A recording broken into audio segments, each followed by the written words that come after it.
All right, I'm introducing a doctor and a nurse who have had a journey through their death experience with other people and realised what a gap there is in our contemporary understanding of death, approaching death, and caring for those around death. And they're doing wonderful work. So they're going to talk to you about why we need death doulas, and in due course they'll welcome your questions. But I'd like to thank them for their pioneering work, and I'd like you to give them a big round of applause, please. Thank you.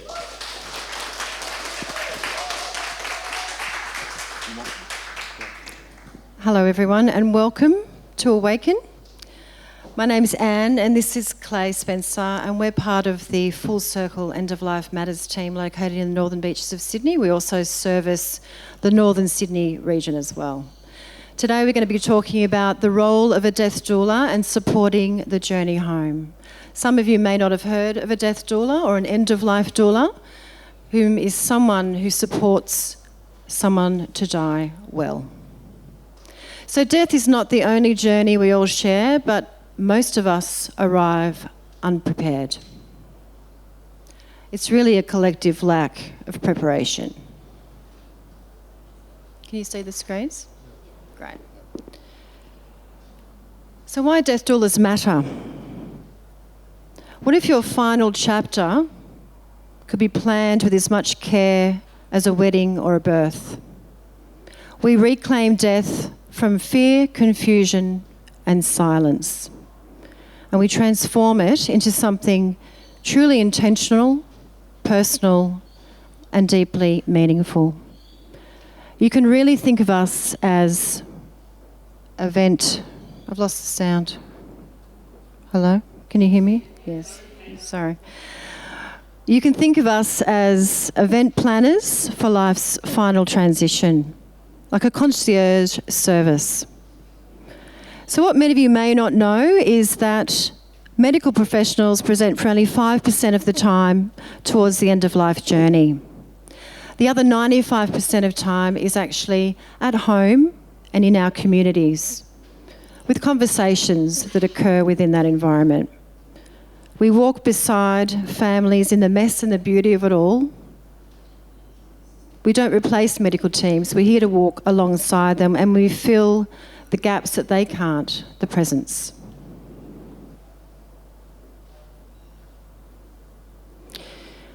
So the gap between wishes and reality is quite vast when you look at our current state of death and dying in Australia. In Australia, 80% of people end up dying in hospital or in aged care facilities. 70% of us actually want to die at home, yet only 14% actually do. And so as end-of-life doulas and our service, we want to bridge that gap to make sure that people's wishes and values and preferences are actually heard towards the end of life. So that's a 56% point gap, with many of unfulfilled wishes every year. The cost of hospital-based death care is 75% more expensive than home-based death care. And it's not just a financial burden, it's actually an emotional and spiritual one as well. Families are really left making rushed decisions in sterile spaces. And Clay and I, having worked in the system for over 30 years collectively, have really seen, and I'm sure some of you have as well, that end-of-life experience, it can be done so much better. So what makes a difference is actually dying at home, changing the stigma around death to enable home-based death care.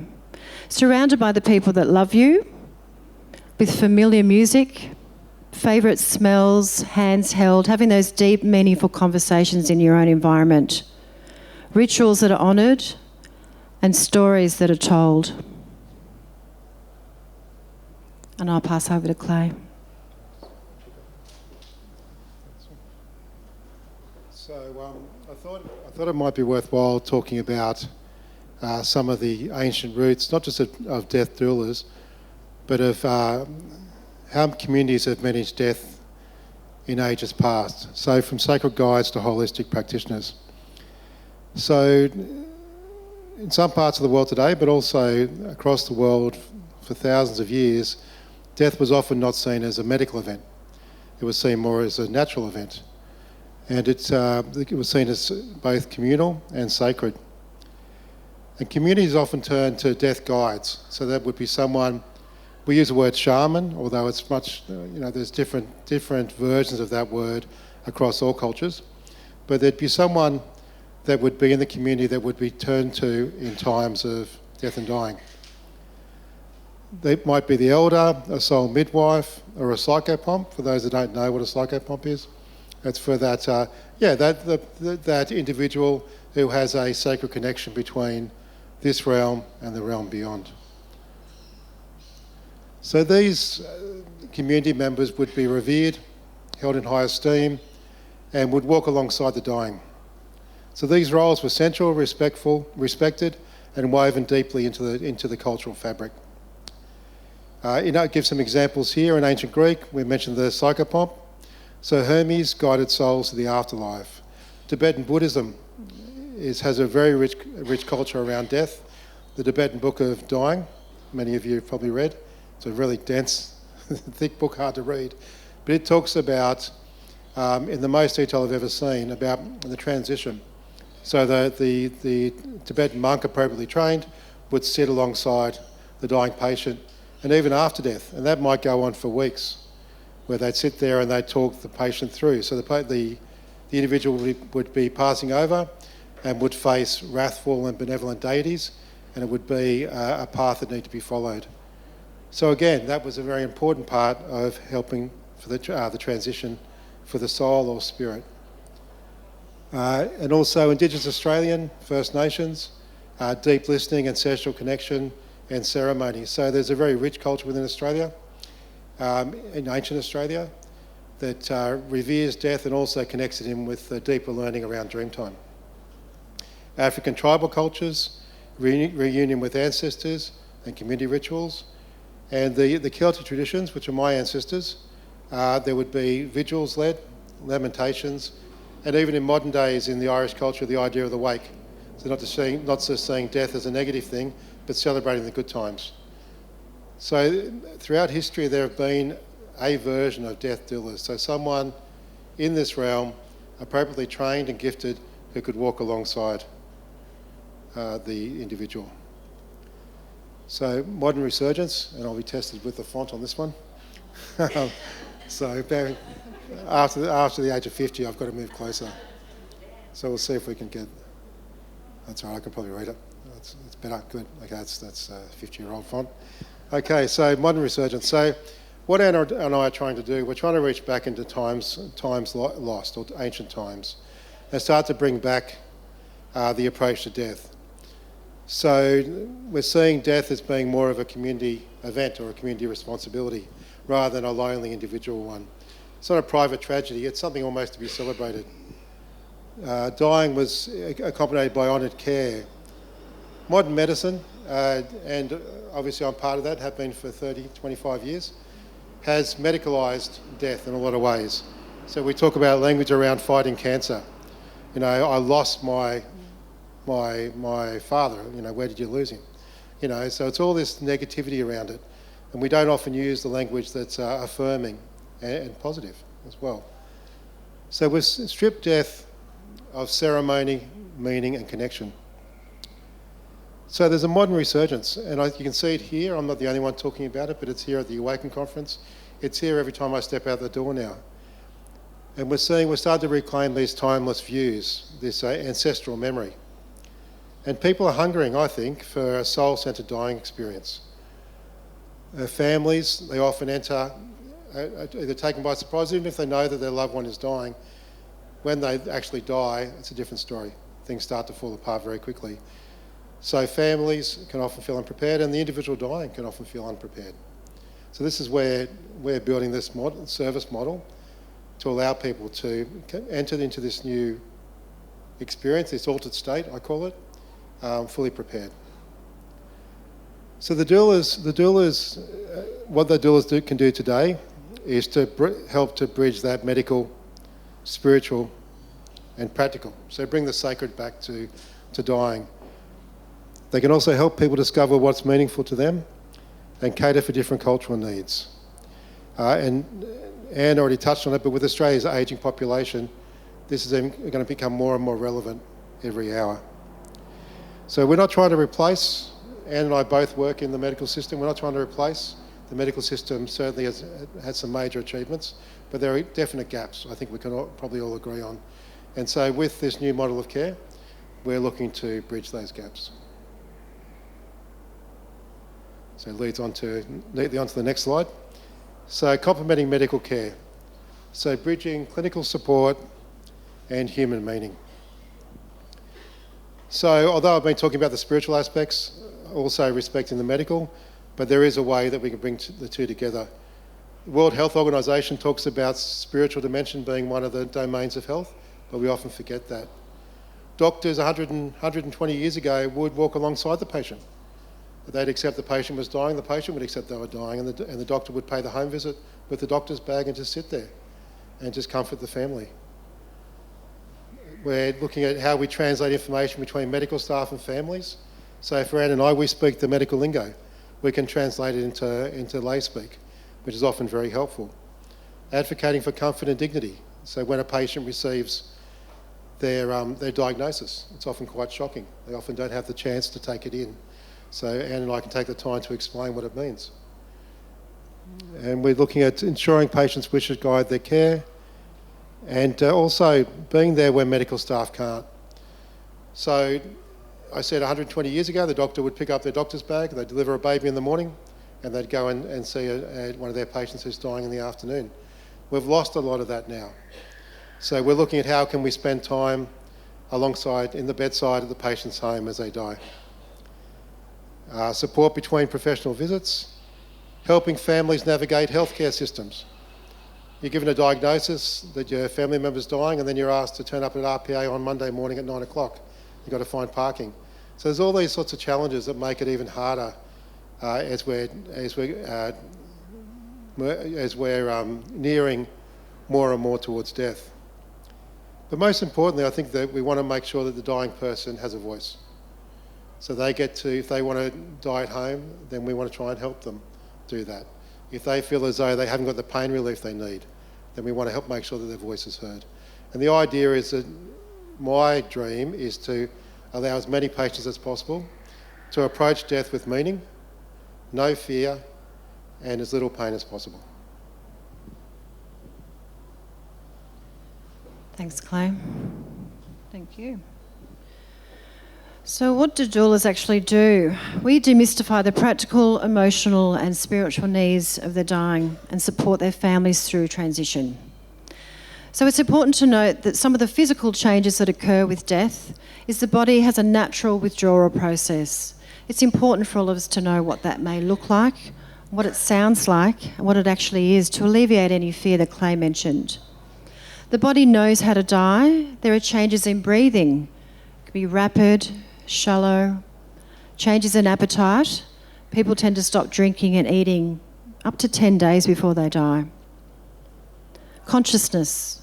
People lapse in and out of consciousness, from being mobile to being in bed to then having this change in consciousness. So it's important that families understand what that is and what it means so they're not fearful during the process. And really understanding what the final hours and moments look like. So we're really advocates in death literacy and ensuring that families are prepared and they know what to expect. So what the dying actually need is permission to go when ready. Families generally gather around the bedside and they're very distressed. Fair, of course it's very fair. We're going to lose someone that we love. But it's really important that that person who is actually facing the death has the permission to go when they're ready. And to know and reassurance that their loved ones will be okay, their survivors will be fine, and that they're taken care of. That allows the dying person to feel more relaxed and more into the process of death. A real acknowledgement of their journey, so really important to ensure that it's a natural process and that they feel comfortable in being able to let go and submerge themselves within it. And sometimes people need privacy for their final transition. We've cared for people before and you might have had this experience yourselves, where people are around the bedside for many days in vigil, waiting for that person to die, thinking it's moments away. They step out for a cup of tea or coffee and their person has died. And some people feel quite cheated with that. They feel that they've missed the death. But in fact, potentially that person really needed that moment for themselves because it's actually their journey. So what people do when they're facing their impending end of life is to really review life experiences and process their own personal life journey. So we enable those conversations. What was meaningful to them? What did they value? What achievements did they have in their life? So really opening up the dialogue.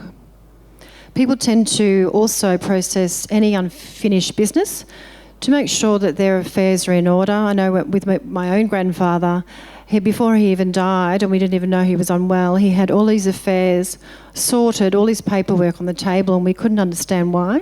But that was one of the most important things for him, to make sure that he had everything. All his boxes were ticked. People also, which is really important, have a lot of relationship reconciliation. So making amends with people they have not spoken to, really ensuring that they have really bridged all those gaps in the communication with family and friends to really lay those issues to rest. And really being able to feel like they can surrender control and identity to really undergo this transformative process. So we support them to do that. Everyone has a different path. There is no right way to die. Some gather family close, as we've mentioned, and others really need that solitude for passage. There is no right way, and we're really here to honour those individual journeys. Now, creating a sacred space is really key to transforming fear into peace. Really, what we advocate for is home-based death care, but some people may choose palliative care or other places because they find that too confronting, which is personal choice. But when you are dying at home or in any environment, really important to have physical comfort and familiar objects around you.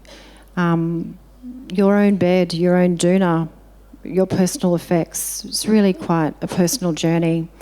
Having music, candles, scents, people cooking in the kitchen, having those normal sounds that you have in a household, children running around. It's really quite meaningful.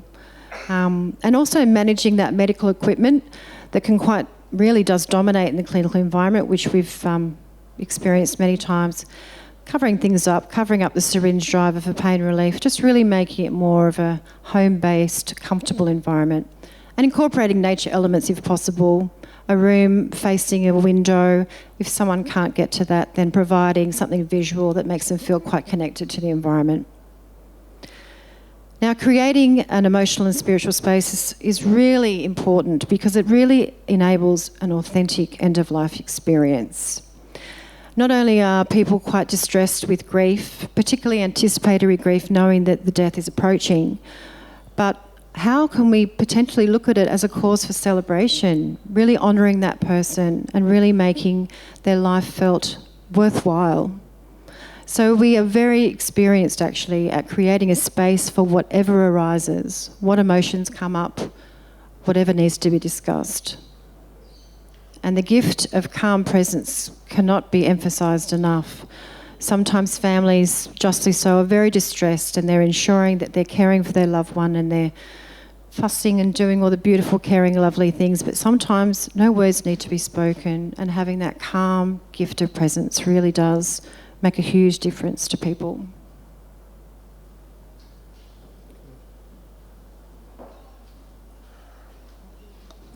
So I like to look at death as a reverse birth.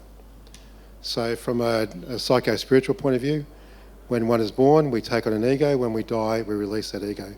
That ego, in simple terms, is who we are. So it's an adjustment. Death is an altered state. It's not our normal state. We're not dying every day. So for a lot of people, it's quite terrifying, understandably, because it's a non-normal state, a non-ordinary state. Those that believe in reincarnation, we've done it thousands of times. We've just forgotten. But so the ego formation is when we're born. So we're born pure. We've then, throughout our life, I become Dr. Clay Spencer. I take on different views of other people, and I build that up, and at death that's released. So the idea of when you say to your loved one, you can go now, that's permission for them to release their ego and to go.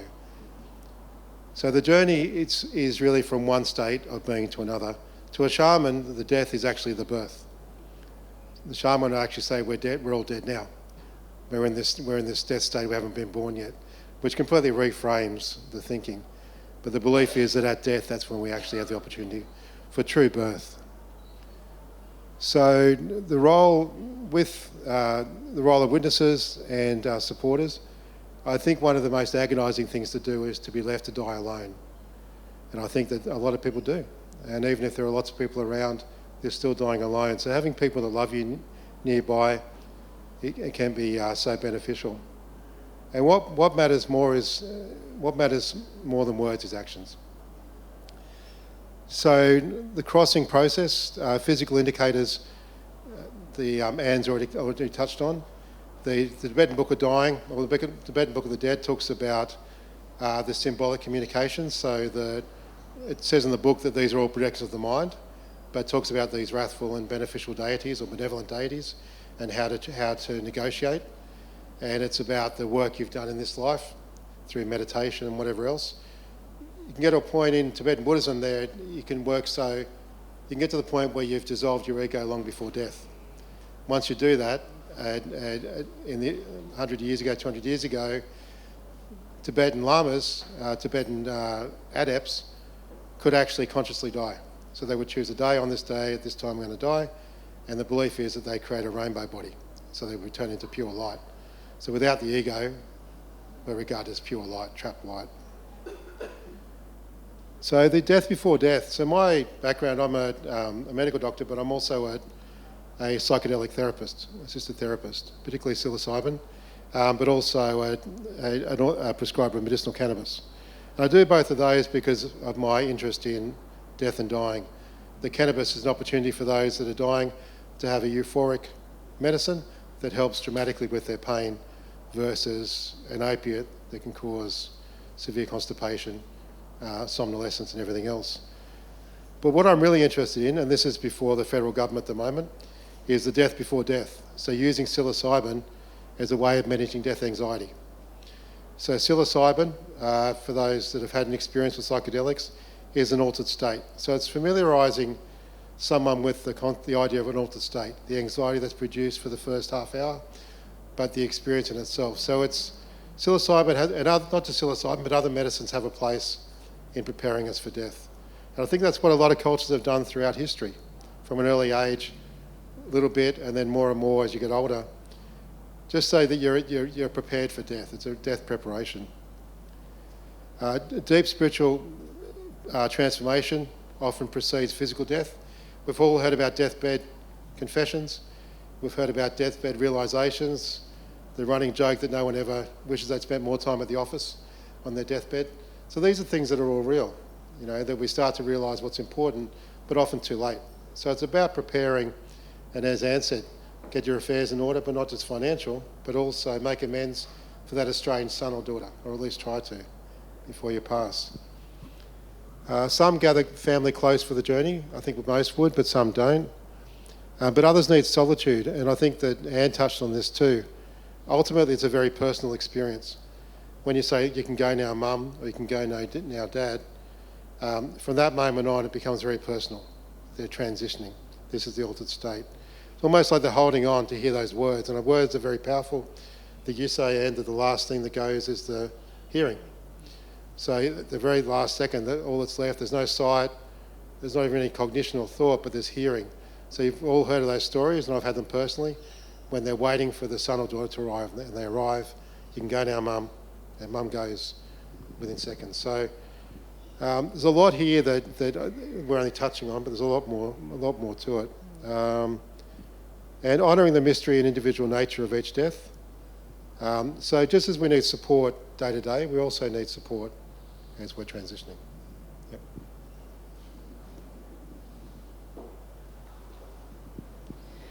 So what doulas do best is actually breaking the silence around death and dying, having some simple conversation starters within the home.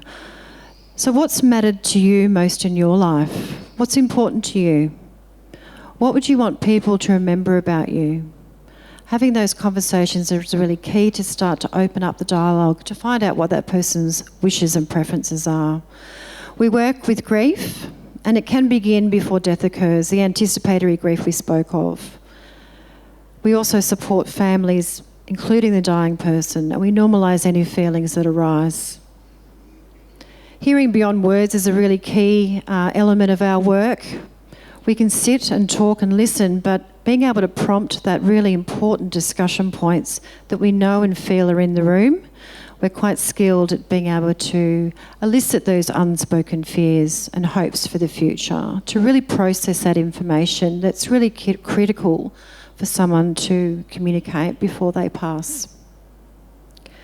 And of course, that creates safety, vulnerability for emotion.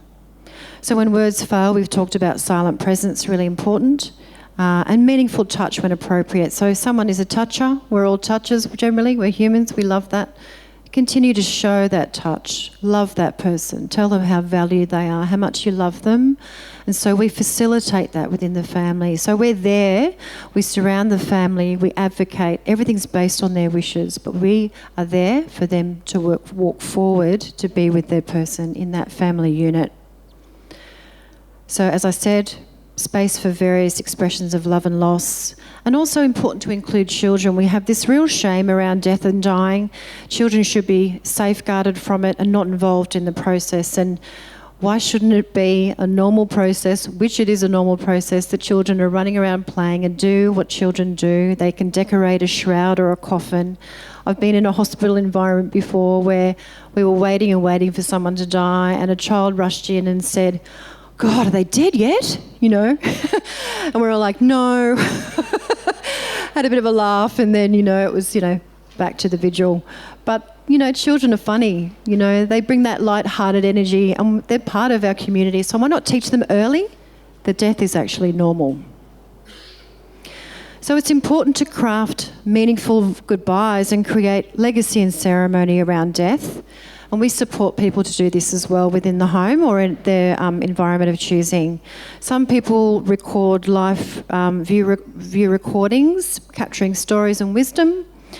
I've sat with people who have developed letters for their loved ones for future milestones, graduations, weddings and births, really meaningful things to do. Memory boxes. Ethical wills are a bit of a thing as well, so passing on not only valuable things, tangible items, but also, what is that? What was most important to that person? What did they value? And keeping that memory, that legacy alive. Creating meaningful rituals is important. End-of-life ceremonies can be created with your person. How do they want to be remembered? What sort of ceremony would they like to have?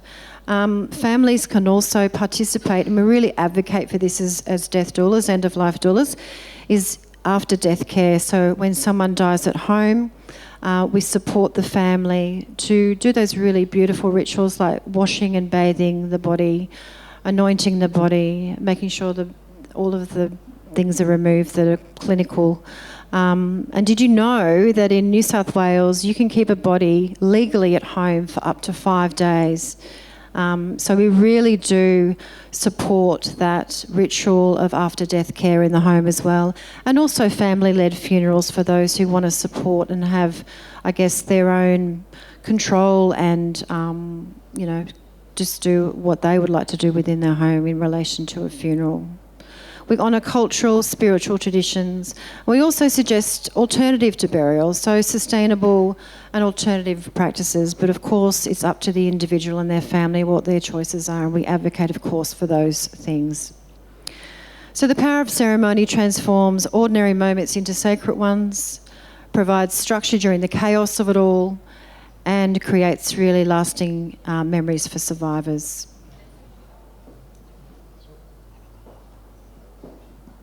So I'll just touch on a few others, different forms of loss.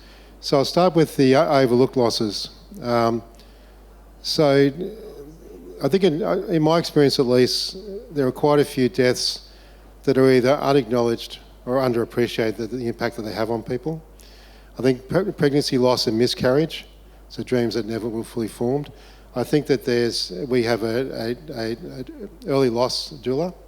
So this area, I think, is an area that, at least in my experience, we don't talk about enough, the impact of a pregnancy loss and miscarriage has on not just the mother, but also the father and the brothers and sisters as well. In particular, stillbirth, so that's the full pregnancy with all the expectation, and then just ending in silence. The impact that this has is, I think, really understated in our culture. Pet companions, so anyone that's lost a pet of 13 or 14 years, again, it's one that's I find is often trivialised. You know, I think that there are people that their entire world is their dog, for example, and then when their dog passes, they go downhill very quickly. So we do also do work with pet loss as well. So for families who have a dog or any pet that they're having to put down, do that prep work with the family as well. Not just, it's also relationships and dreams. There's the not losses of humans or dogs, but losses of dreams, losses of jobs. There's losses, I say we live in a trauma fest. You know, every day we're always suffering from loss of some sort. So it's a broader discussion here around the impact of loss. And we talk about naming the unnamed. So even just talking about what I've just mentioned is often very helpful. Finding community support, but most importantly, honouring all forms of loss. Every ending deserves a witness, and every loss deserves love and recognition. So how do we shift the paradigm? How do we reduce the fear? And how do we normalise dying? Because it's normal, we're all going to get a turn. So death is not a failure, but it's a completion, it's a full circle of life. So really understanding that it's part of our cycle. Every life has a natural arc with a meaningful ending, and there is the possibility of peace and meaning at life's end by really having that open dialogue and supporting your loved one. So I think for all of us, we can reclaim our roles at home or wherever we end up dying as a witness and a companion in life's final transition. So facing death with presence rather than fear. When we accept that death is natural, we can live more fully. And communities that embrace death are more compassionate to life. Hi, I'm Mark Waller. I'm an artist, and I thought I knew how to look at the world until I thought I was going to die. And when I thought I was going to die, I realised that I'd never really seen the world or how beautiful it was.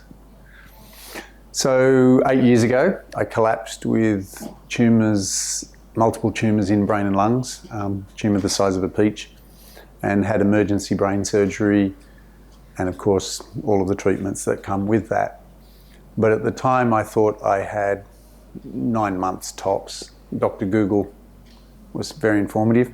And so all of a sudden my life got compressed into a very short period of time, and so I had a meltdown, had a massive meltdown, until I realised that death was as natural as breathing. And when I came to that realisation, I experienced a peace that I would never have imagined. And it's ironic that thinking I was going to die gave me the greatest peace that I ever had. But it's funny because we say rest in peace, but most of us never live in peace, and we don't enjoy the feeling of air on our skin, or the touch of someone we love, or taking time just to, I don't know, the cliche, toes in the water. But we don't, we're too busy doing stuff. And I think death forces you to be here now. I didn't have a future, so I had to stay in the miracle of being alive on a plastic bed in a hospital with staples in my head. It's a low base rate for happiness. But we forget how amazing it is to be alive. But death can teach you that.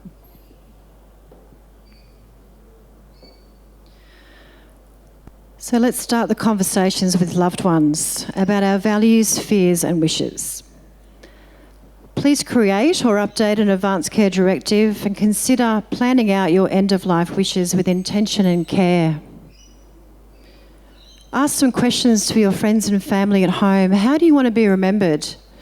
Who do you want by your side? What unfinished conversations need to happen? And where is it that you want to die? As a community, we can really advocate for death literacy. We can support home-based death care options. Please share your stories with each other about death being a normal part of life. Let's break the silence because death is not a taboo subject. Thank you very much for your presence and attention. We understand that this can be a confronting topic, so we really appreciate your courage today. Please join us at stall E12. We would love to help you. We've got a free end-of-life kit, so you can go into the drawer to get a service if you're lucky enough. And for those that would like to have more personal conversations, please come and have a chat to us. We'd love to have a chat with you.